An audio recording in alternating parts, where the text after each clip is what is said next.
Hi SPI community, my name is Melissa Sue Tucker and I'm going to share with you my hashtag SPI wins. So I was able to get my friend's nonprofit approved for Google grants.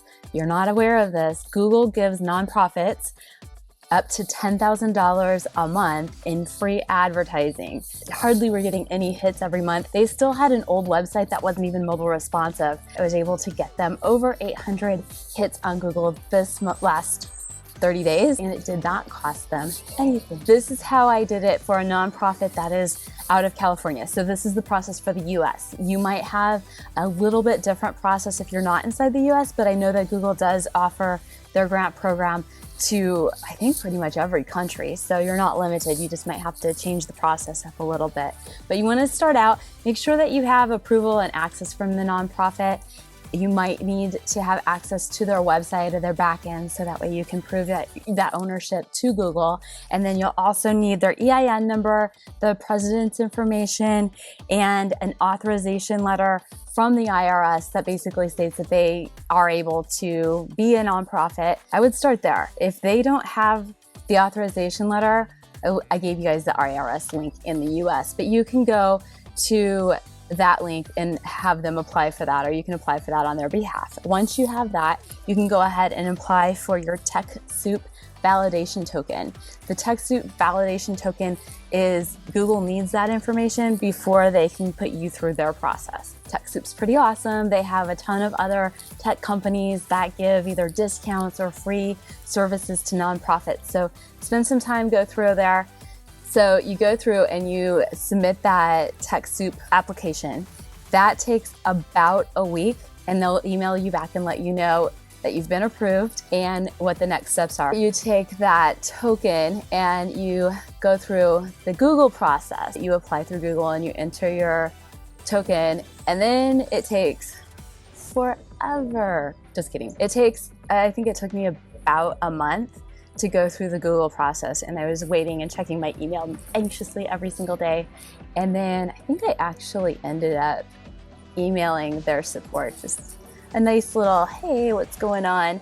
And so they got back to me and let me know that we were approved, and then they give you an email with all the instructions what you do next. From there, you log in under your account that you set up for the nonprofit, and you set up Google Adwords. If you've never done this before, it's Google, so not the most user-friendly process. However, if you've set up, Google Analytics and you've tied it into your Google Webmaster Tools, you're going to be fine, and everything's Googleable. So ask the Google if you get stuck.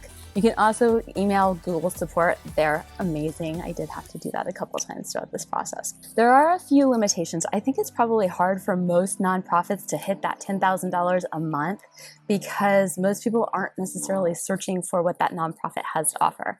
Also, there's a few other limitations, but I mean, it's awesome. It's free money and free advertising. Google has a $2 per click limit. So if you put in something like donate money, it's going to be around $15 a click, and they're not going to let you use that one. However, you can get more specific. You'll show up on Google's platforms only, not on any of their partners. Also, you'll show up underneath any paying advertising. There again, it's free advertising. Go ahead, and if you have a friend that has a nonprofit, you want to help them out, go ahead and do that. If you want to add that to your business that you're already doing, please, by all means. Most nonprofits don't know about this at all. And if the nonprofit does not have a mobile responsive site, it's okay. The nonprofit I was working with, I got them approved and set up on the Google grant without having a mobile responsive site. We did go ahead and create the mobile responsive site for them after the fact, which was, obviously it's going to perform better, but they don't have to have a mobile responsive site to start out. If you have not yet started your own company and you're looking for something and this sounds exciting or interesting to you, what a great service.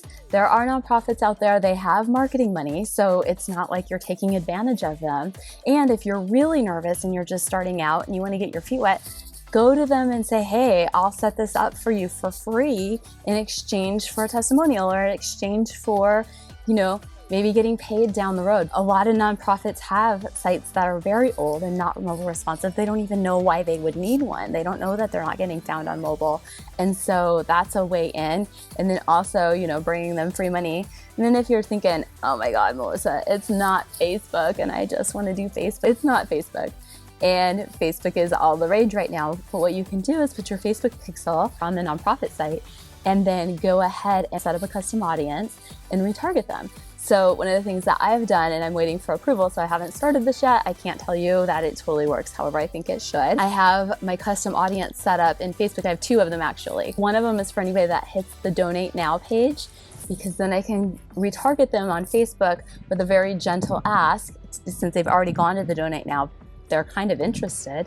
And so asking them if they'd like to go ahead and do that donation. But the other audience I have set up is a custom audience that did not hit the Donate Now page. So it's just a nice little informational ad about the center.